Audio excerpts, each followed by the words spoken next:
नमस्कार दोस्तों, स्वागत है आप सभी का एक बार फिर से wifi study studios YouTube channel पर। मैं अंकित गुप्ता करता हूं आप सभी का स्वागत। जितने भी स्टूडेंट यहां पर जुड़ चुके हैं उन सभी को गुड इवनिंग, क्योंकि शाम के 4 यहां पर बज चुके हैं और आपकी ये क्लास यहां पर लाइव हो चुकी है। आज की इस क्लास में हम लोग बहुत सारे महत्वपूर्ण ऐसे प्रश्न देखने वाले हैं जो कि हमने पहले कभी डिस्कस आप सभी के साथ नहीं किए। तो आज की क्लास आपके लिए काफी महत्वपूर्ण यहाँ पर बनने वाली है। चलिए बिना किसी देरी के यहाँ पर करते हैं आज की क्लास की यहाँ पर शुरुआत। जल्दी आपकी ये क्लासेस लाइव भी चलेंगी, मतलब कि अभी फेस्टिवल डेज की वजह से यहाँ पर अभी इस क्लास का हम लोग प्रीमियर के तौर पर देख रहे हैं, लेकिन इसमें भी आपको कोई भी कमी या कोई भी यहाँ पर समस्या देखने को नहीं मिलेगी। प्रश्नों का लेवल, क्वेश्चंस का लेवल उतना ही है, वैसे ही है जैसे हम लोग पर डे डिस्कस किया करते हैं। तो आपको बहुत कुछ सीखने को मिलेगा और जल्द ही मैं आप सभी के साथ यहाँ पर रूबरू होऊंगा लाइव। ओके, तो चलिए सबसे पहले यहाँ पर मैं आपको बता देता हूँ कि टारगेट 10 कोड यूज करके आप अनअकैडमी पर भी सब्सक्रिप्शन यहाँ पर ले सकते हैं।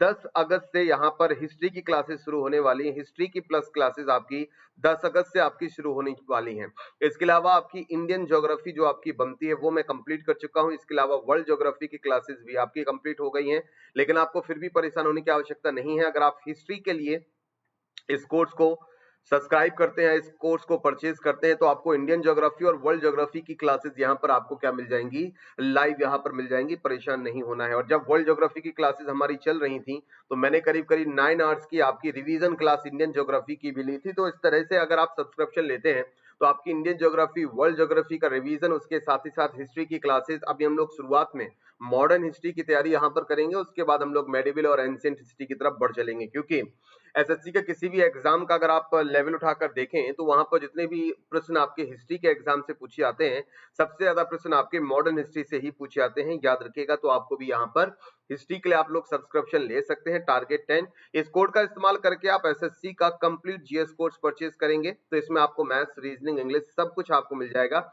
परेशानी की कोई आवश्यकता नहीं है। टारगेट 10 कोड यूज करने के बाद आपको यहाँ पर 10% ऑफ भी मिल जाएगा। एक्स्ट्रा 10% ऑफ के लिए आप मुझसे पर्सनली संपर्क भी कर सकते हैं। कैसे कॉइन रिडीम वगैरह करना है उसके लिए आप मुझे पर्सनली मैसेज भी कर सकते हैं, तो आपको इसके अलावा भी डिस्काउंट आपको मिल सकता है। ठीक है भाई, चलिए अब बिना किसी देरी के पहले प्रश्न की तरफ बढ़ चलते हैं। पहला प्रश्न आप सभी के सामने, किस मस्जिद को आगरा में बंगाल शैली की जो आर्किटेक्चर है या मस्जिद है वो माना जाता है? Which mosque is considered to be the style of Bengal style in Agra?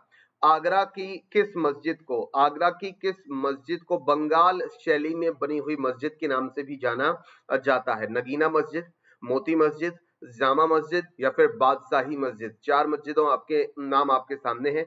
Jama Masjid की बात करते हैं तो जामा मस्जिद भारत की ही नहीं बल्कि दुनिया की सबसे बड़ी मस्जिदों में से एक बनती है, जामा मस्जिद दिल्ली। लेकिन यहाँ पर नगीना मस्जिद है, मोती मस्जिद है और बादशाही मस्जिद है, और सही जवाब यहाँ पर जो बनता है नगीना मस्जिद। नगीना मस्जिद आपको याद रखना है ये कहाँ पर मौजूद है, आगरा में मौजूद है। और आगरा का जो आपका किला बनता है, आगरा का जो लाल किला बनता है, ये उस परिसर में आपकी मौजूद है। ये भी आप लोग यहाँ पर याद रखेंगे। नगीना मस्जिद इज अ मस्जिद इन आगरा फोर्ट, या आगरा के किले के अंदर बनाई गई मस्जिद है। और आगरा के किले का निर्माण हम सभी जानते हैं कि शाहजहां के माध्यम से किया गया था, इसीलिए नगीना मस्जिद का निर्माण भी शाहजहां के द्वारा कराया गया था। ये भी आप लोग यहाँ पर याद रखेंगे। Is also known as the gem mosque और द ज्वेल मॉस्क, मतलब कि यहाँ पर इसको एक तरह से आभूषण या फिर रत्न मस्जिद के नाम से भी आपको यहाँ पर जाना जाता है। नगीना मस्जिद is an architectural beauty in Agra fort. Agra के किले के अंदर आर्किटेक्चरल ब्यूटी मन की स्थापत्य कला का एक सौंदर्य आप इस नगीना मस्जिद में देख सकते हैं। अगला प्रश्न आप सभी के सामने, ध्यान से क्वेश्चन को रीड कीजिए और बताइए सही जवाब। भारत का कौन सा राज्य 3 राजधानियों के लिए बिल पारित करने वाला भारत का पहला राज्य यहाँ पर बन गया है? आप लोग इस क्वेश्चन का आंसर, इस क्वेश्चन को सुनते ही आपको मुझे लगता है आपके दिमाग में प्रश्न आंसर आ गया होगा। Which Indian state has become the first in India to pass bills for having 3 capitals of the state?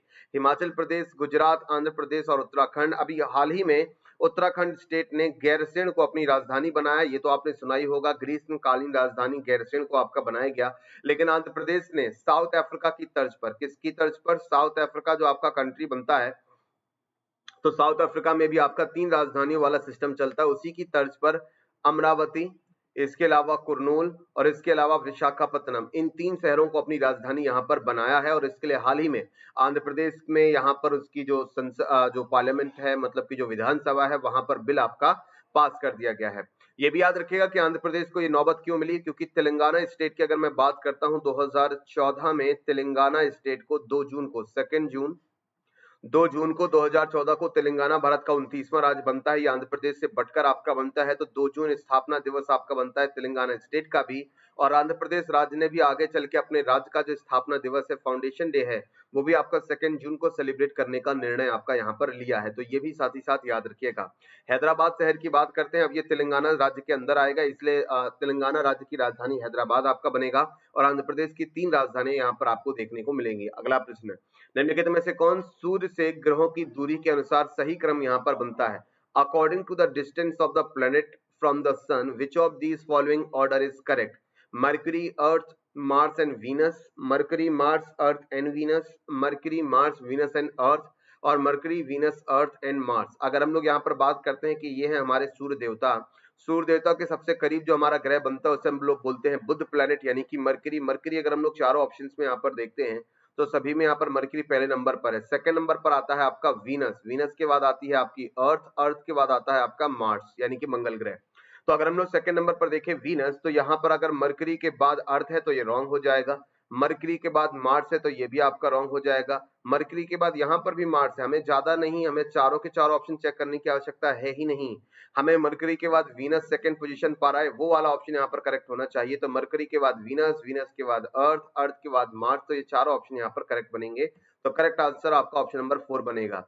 इन चारों प्लैनेट्स को यानी कि मर्क्यूरी, वीनस, अर्थ और मार्स को हम लोग क्या कहते हैं? इनर प्लैनेट्स भी कहते हैं। और इसके बाहर जुपिटर है, सैटर्न है, यूरेनस है और नेपच्यून है, ये सभी आपके आउटर प्लैनेट कहलाते हैं। आउटर प्लैनेट और इनर प्लैनेट्स के बीच में कैटेगराइज करने के लिए यहाँ पर एस्ट्रॉयड बेल्ट आपकी मौजूद है। ये प्रश्न भी कई एग्जाम में पूछा जा चुका है कि एस्ट्रॉयड बेल्ट किन दो प्लैनेट्स के बीच में आपकी मौजूद है, तो मार्स एंड जुपिटर, ये याद रखिएगा, आपके लिए महत्वपूर्ण यहाँ पर बनेगा। क्लियर रहा? तो correct answer option number 4। Next question, Bharat के कितने राज्य समुद्र के किनारे आपके लोकेटेड हैं या समुद्री सीमा को टच करते हैं? How many Indian states, how many states of India have sea shore? 8 राज्य, 9 राज्य, 10 राज्य या फिर इनमें से कोई नहीं? How many Indian states have sea shore यानी कि समुद्र किनारे इनकी लोकेशन आपकी बनती है। अभी हम लोग मैप के माध्यम से भी यहाँ पर समझेंगे। सही जवाब यहाँ पर जो लिखा है नन ऑफ दीज, ये गलत है। नन ऑफ दीज की जगह यहाँ पर करेक्ट आंसर बनना चाहिए ऑप्शन नंबर 2 यानी कि 9 स्टेट्स ऐसे हैं जो कि समुद्री सीमा को यहाँ पर साझा करते हैं। इनको और डिटेल में अगर हमें समझना है तो हम कैसे समझेंगे? पहली चीज तो आपको यहाँ पर ये याद रखनी है कि ये आपका गुजरात से लेकर यहाँ पर आपका केरल राज्य और यहाँ पर वेस्ट बंगाल से लेकर यानी कि पश्चिम बंगाल से लेकर पश्चिम बंगाल से लेकर अगर हम लोग बात करते हैं तमिलनाडु तक, तो यहाँ पर आपके 4 भारतीय राज्य हैं। अब देखिए यहाँ पर आपका बनेगा Gujarat state 1, Maharashtra state 2, Goa 3rd, Karnataka 4th and Kerala state 5, यानी कि 5 भारतीय राज्य आपके अरब सागर यानी कि अरेबियन सी की तरफ आपके मौजूद हैं और 4 भारतीय राज्य आपके बे ऑफ बंगाल यानी कि बंगाल की खाड़ी की तरफ आपके मौजूद हैं। ये आपको रटा होना चाहिए क्योंकि मैंने कई बार आपको मैप प्रैक्टिस भी कराई है। ये रहा वेस्ट बंगाल, ये रहा उड़ीसा, ये रहा आंध्र प्रदेश और ये रहा आपका यहाँ पर क्या, तमिलनाडु। सबसे बड़ा भारतीय राज्य जो कि सबसे लंबी समुद्री सीमा साझा करता है तो वो गुजरात बनता है। लॉन्गेस्ट सी कोस्टल बाउंड्री रखने वाला स्टेट, तो यहाँ पर आंसर बनेगा गुजरात। गुजरात के बाद सेकंड नंबर पर जो आता है वो आता है आंध्र प्रदेश। आंध्र प्रदेश दूसरे नंबर पर सबसे लंबी बाउंड्री यहाँ पर टच करता है समुद्र के साथ। इसके अलावा दुनिया का सबसे लंबा बीच जिसे हम लोग बोलते हैं मरीना बीच, ये चेन्नई के पास तमिलनाडु में आपका मौजूद है।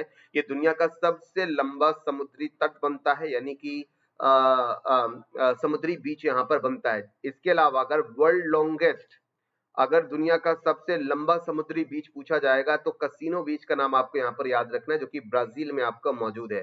तो यहाँ पर ये सारे प्रश्न है। तो 9 भारतीय राज्यों से आपका जो है समुद्री सीमा है वो आपकी लगती है और 8 भारतीय राज्यों से कर्क रेखा गुजरती है। ये भी आप लोग यहाँ पर याद रखेंगे। नेक्स्ट क्वेश्चन, पहला अरब देश जिसने पहला परमाणु ऊर्जा आधारित बिजली संयंत्र जिसका नाम बनता है बरकाह परमाणु संयंत्र, हाल ही में इसको लॉन्च किया है। First Arab country to launch the region first ever nuclear energy based power plant जिसका नाम बनता है Barakah nuclear power plant. Correct answer आपका बनता है यूएई। यूएई अभी हाल ही में चर्चा में इसलिए भी था यूनाइटेड अरब अमीरात क्योंकि 2020 में जो आपका आईपीएल होने वाला है वो भी आपका यूएई में होने वाला है, याद रखिएगा। इससे पहले केवल 2009 में ही आईपीएल विदेशी सरजमी पर आपका आयोजित किया गया था और वो किया गया था साउथ अफ्रीका में, क्योंकि 2009 में भारत में चुनाव आपके आयोजित होने थे, आम चुनाव का सत्र था, आम चुनाव का समय था। तो 2009 में सिक्योरिटी रीजन से भारत का आईपीएल 2009 में साउथ अफ्रीका में आयोजित किया गया और यह दूसरी बार है कि जब कोविड-19 की वजह से 2020 का आईपीएल आपका कहां पर होगा, यूएई, यूनाइटेड अरब अमीरात में होगा। नेक्स्ट क्वेश्चन, अमीर खुसरो किसके शिष्य थे, यानी कि किसके चेले थे? ये क्वेश्चन यहाँ पर बनता है। Amir Khusro was the discipline of whom, Mirza Ghiyas Beg या फिर निजामुद्दीन औलिया, असादुल्लाह बेग या फिर शेख सलीम चिश्ती? इंपॉर्टेंट है, सभी के सही जाने माने सूफी संत हैं और अमीर खुसरो किसके शिष्य थे? तो करेक्ट आंसर बनता है निजामुद्दीन औलिया। दूसरा इंपॉर्टेंट क्वेश्चन ये बन सकता है कि निजामुद्दीन औलिया की दरगाह कहां पर आपकी मौजूद है? तो याद रखिएगा दिल्ली में मौजूद है। मोहम्मद निजामुद्दीन औलिया also known as the Hazrat Nizamuddin, तो हजरत निजामुद्दीन रेलवे स्टेशन दिल्ली में आपने सुना होगा। तो हजरत निजामुद्दीन या फिर निजामुद्दीन औलिया के नाम से फेमस सूफी संत को जाना जाता था एंड महबूब ए इलाही के नाम से भी इनको जाना जाता था। ये इनका निकनेम भी बनता था, Mehboob e Ilahi. Was a Sunni Muslim scholar, एक सुन्नी मुस्लिम दार्शनिक थे और सूफी संत थे चिश्ती ऑर्डर के, ये भी याद रखिएगा। निजामुद्दीन औलिया की जो दरगाह है उसका जो टॉम्ब बनता है वो व्हाइट डॉम है। टॉम्ब मतलब कि उनका जो मकबरा है उसका जो गुंबद है वो आपका व्हाइट डोम है। डोम मतलब गुंबद। Okay, main structure was built by the Muhammad bin Tughlaq, Muhammad bin Tughlaq नामक शासक ने 1325 में निजामुद्दीन औलिया दरगाह और इसके जो इसका मकबरा है उसका जो मेन स्ट्रक्चर है उन्होंने बनवाया निजामुद्दीन औलिया की डेथ के बाद, और ये दिल्ली में मौजूद है। ये आप लोग यहाँ पर साथ ही साथ याद रखेंगे। अगला प्रश्न, जापान की मदद से संचालित मुंबई अहमदाबाद बुलेट ट्रेन परियोजना, ध्यान से सुनिएगा, मुंबई अहमदाबाद बुलेट ट्रेन परियोजना को पूरा करने के लिए किस वर्ष को लक्ष्य के रूप में यहाँ पर निर्धारित किया गया है? Which year has been set a goal for completing the Mumbai Ahmedabad bullet train project operated with the help of the Japan? 2021, 2023, 2024 और 2025? करेक्ट आंसर बनता है 2023। याद रखिएगा लगभग 1 लाख करोड़ की ये बुलेट ट्रेन परियोजना है जो कि मुंबई से अहमदाबाद, जिसमें करीब 97,000 करोड़ का जो इन्वेस्टमेंट है और तकनीक का जो इन्वेस्टमेंट है वो जापान यहाँ पर करेगा, बहुत ही लो रेट ऑफ इंटरेस्ट पे, याद रखिएगा। और 2022 में भारत की आजादी के 75 साल आपके पूरे होंगे, जिसके लिए इसरो यहाँ पर गगनयान मिशन भी आपका लॉन्च करने वाला है। कौन सा मिशन? गगनयान मिशन भी आपका लॉन्च होने वाला है 2022 में। तो गगनयान मिशन भारत की आजादी के 75 साल पूरे होने पर 2022 में आपका लॉन्च किया जाएगा। नेक्स्ट क्वेश्चन, निम्नलिखित में से किस देश की सीमा चीन को स्पर्श नहीं करती, चीन को टच नहीं करती?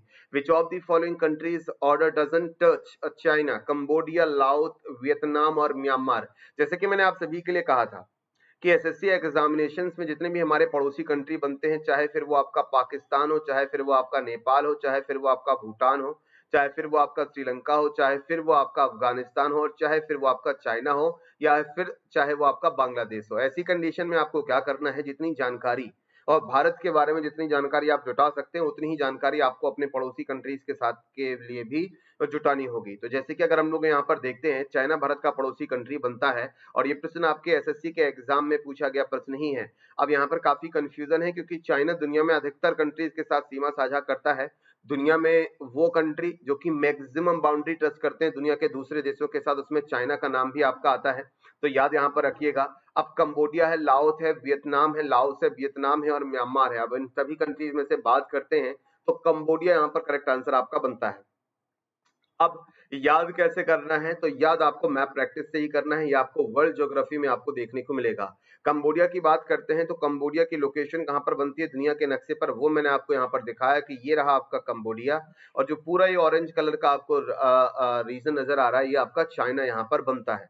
अब आप देख सकते हैं कि मंगोलिया के साथ सीमा साझा होती है, नॉर्थ कोरिया के साथ सीमा साझा होती है, इसके अलावा किर्गिस्तान के साथ, ताजिकिस्तान के साथ, इसके अलावा नेपाल के साथ, भूटान के साथ, इंडिया के साथ, म्यांमार के साथ, लाओस के साथ, वियतनाम के साथ, रशिया के साथ एक लंबी सीमा साझा होती है, मंगोलिया के साथ भी सीमा साझा होती है। तो चाइना दुनिया के उन देशों में से है जो कि अधिकतर देशों के साथ, यानी कि सबसे ज्यादा देशों के साथ सीमा साझा करता है। कोशिश कीजिए इसको याद करने के लिए क्योंकि ऐसे क्वेश्चन आपके एग्जाम में पूछे जाते हैं।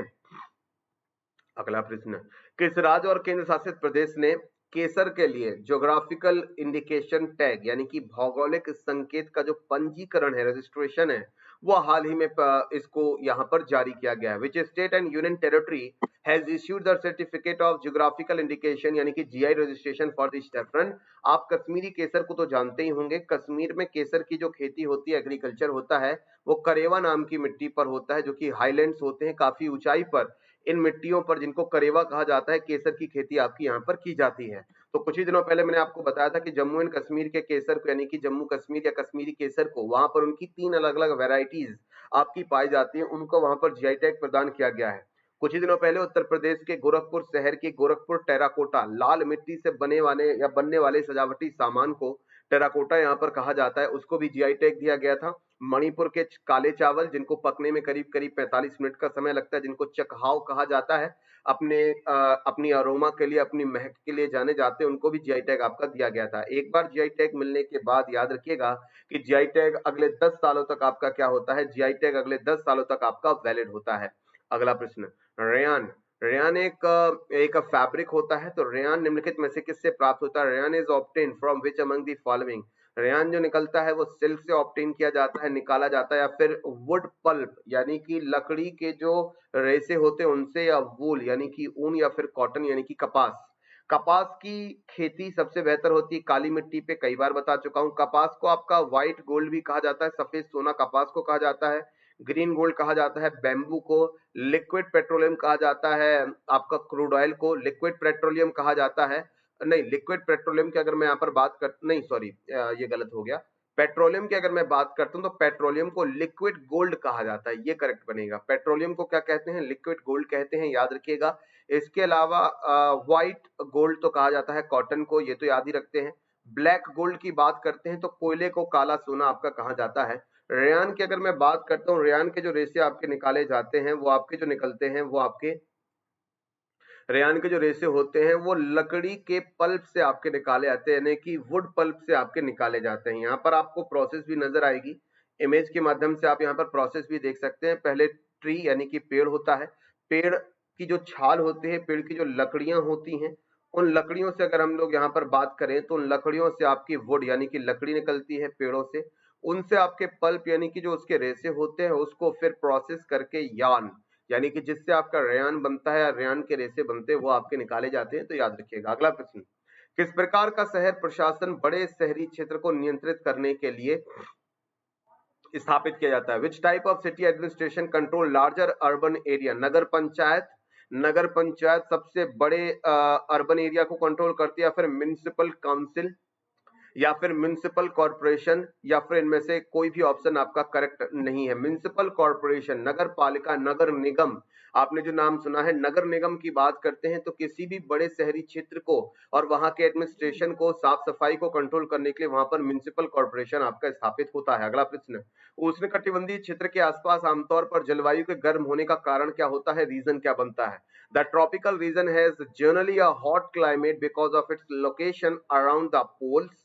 सदर्न हेमिस्फीयर, उत्तरी दक्षिणी गोलार्ध, हाई एल्टीट्यूड, काफी ऊंचाई पर, या फिर इक्वेटर, भूमध्य रेखा के आसपास। ये भारत का, ये दुनिया का ग्लोब है, यानी कि ग्लोब की अगर मैं बात करता हूँ, ग्लोब को दो बराबर भागों में बांटने वाली जो आपकी लैटिट्यूड होती है, अक्षांश रेखा, उसको हम लोग इक्वेटर बोलते हैं। इक्वेटर के ऊपर का पूरा हिस्सा उत्तर दिशा में उत्तरी हेमिस्फीयर यानी कि उत्तरी गोलार्ध कहलाता है, और दक्षिण का पूरा हिस्सा आपका दक्षिणी गोलार्ध यहाँ पर कहलाता है। अगर मैं बात करता हूँ उष्ण कटिबंधीय क्षेत्र की, तो इक्वेटर के आसपास, क्योंकि अब जो सूरज की किरणें आपकी होती हैं वो कर्क रेखा से मकर रेखा के बीच में ही आपकी रहती हैं, तो ये पूरा जो रीजन आपका बनता है, पूरा जो इलाका आपका बनता है, वो आपका गर्म होता है, क्योंकि यहाँ पर सूरज की सबसे ज्यादा हीट यहाँ पर आपको देखने को मिलती है। तो यहाँ पर करेक्ट आंसर आपका बनेगा equator. Okay, next question, Microsoft word में कैरेक्टर फॉर्मेटिंग के अंतर्गत कैरेक्टर्स पर रंग भरने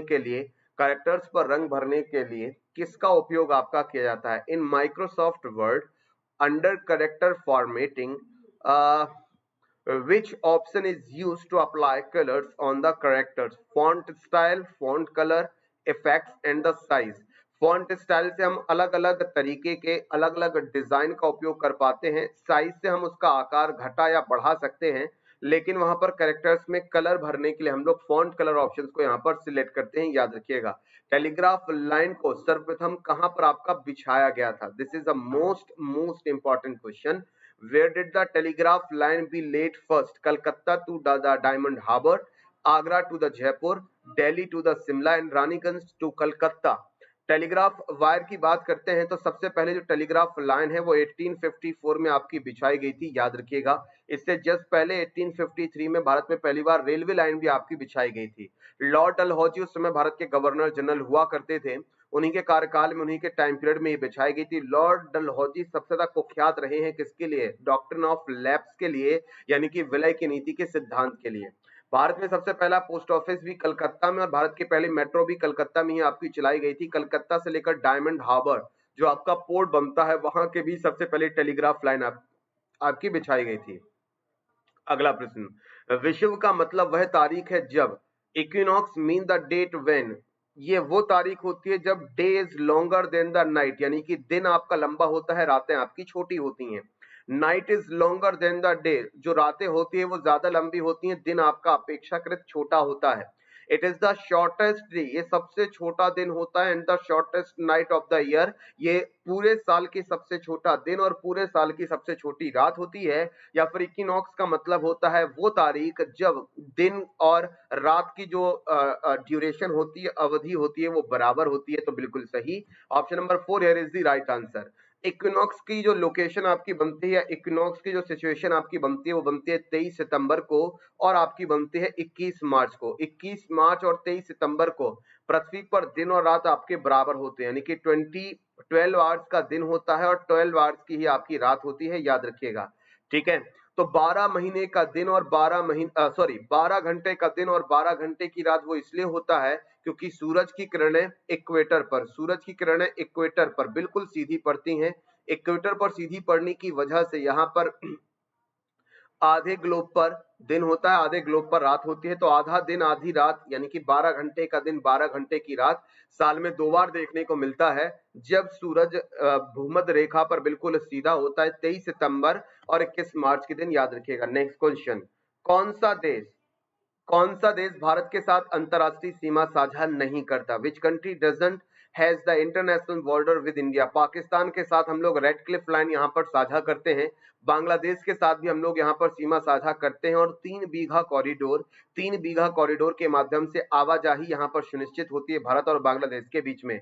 भूटान के साथ भी हमारी सीमा साझा होती है और भूटान हमारा स्मॉलेस्ट कंट्री बनता है, स्मॉलेस्ट नेबरिंग कंट्री है अकॉर्डिंग टू द एरिया, क्षेत्रफल के अनुसार भूटान। लेकिन श्रीलंका के साथ हमारी जो अंतरराष्ट्रीय सीमा है, वो लैंड बाउंड्री जो है वो आपकी यहाँ पर साझा नहीं होती, क्योंकि अगर भारत के नक्शे पर अगर मैं यहाँ पर देखता हूँ तो ये आपका गुजरात बनता है, ये महाराष्ट्र और ये केरला तक का पूरा रीजन, और ये आपका इस तरीके से। तो यहाँ कहीं आंसू के आकार में एक टीयर के शेप में श्रीलंका मौजूद है। श्रीलंका आपका अलग होता है मन्नार की खाड़ी और पाक स्ट्रेट से, पाक जलडमरू मध्य श्रीलंका भारत से अलग होता है, और मन्नार की खाड़ी से श्रीलंका भारत से अलग होता है। तो इसके साथ हमारी कोई इंटरनेशनल बाउंड्री आपकी साझा नहीं होती, ना ही लैंड बाउंड्री आपकी साझा होती है। अगला प्रश्न, श्री श्री जयकाली मतर मंदिर कहां पर आपका मौजूद है? मतर मंदिर या फिर मातर मंदिर। श्री श्री जयकाली, ये बंगाली लैंग्वेज आपकी बन जाएगी। Shri Shri Jaykali Matar temple is in which country? Nepal, Maldives, Bhutan and Bangladesh. हाल ही में भारत ने इस 300 साल पुराने हिंदू मंदिर के यहाँ पर जीर्णोद्धार के लिए, यहाँ पर इसके मेंटेनेंस के लिए, इसकी मरम्मत के लिए यहाँ पर फाइनेंशियली हेल्प करने की बात इस कंट्री को की है, और ये कंट्री आपका बनता है बांग्लादेश, याद रखिएगा। इंपॉर्टेंट आपके एग्जाम के पॉइंट ऑफ व्यू से बनेगा। आगे बात करते हैं, गुरु नानक देव जी की बात करते हैं। ये सिख धर्म के आपके प्रवर्तक रहे हैं, ओरिजिनेटर रहे हैं। इनका जन्म आपका कहां पर हुआ था?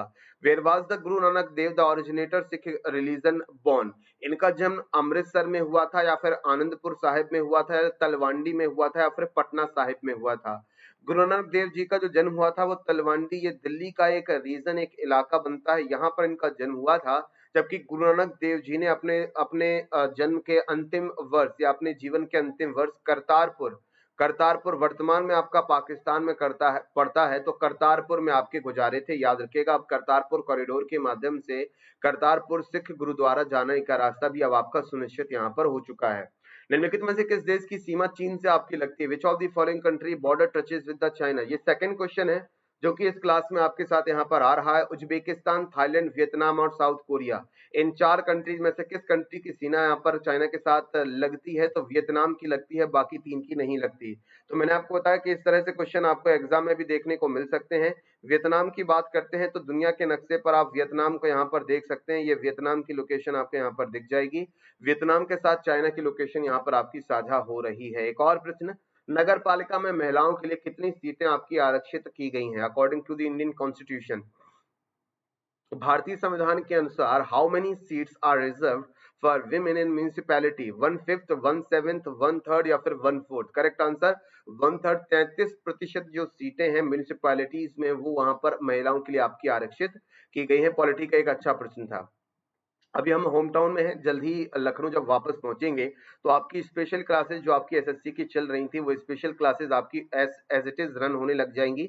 तो विद इन 1 and 2 डेज आपकी एसएससी की स्पेशल क्लासेस आपकी शुरू हो जाएंगी। एसएससी की फ्री क्लासेस को 1 से 2 दिन बाद जो आपकी शुरू होने वाली है, दोबारा से रिन्यू होने वाली हैं, इनको वॉच करने के लिए आपको अनअकैडमी की ऐप को डाउनलोड करना होगा। उसके बाद वहां पर एसएससी सेक्शन पर जाकर आपको सर्च करना होगा अंकित गुप्ता, और आपको मेरा प्रोफाइल मिल जाएगा। प्रोफाइल मिलते ही आप क्या कर सकते हैं, वहां पर प्रोफाइल को फॉलो भी कर सकते हैं।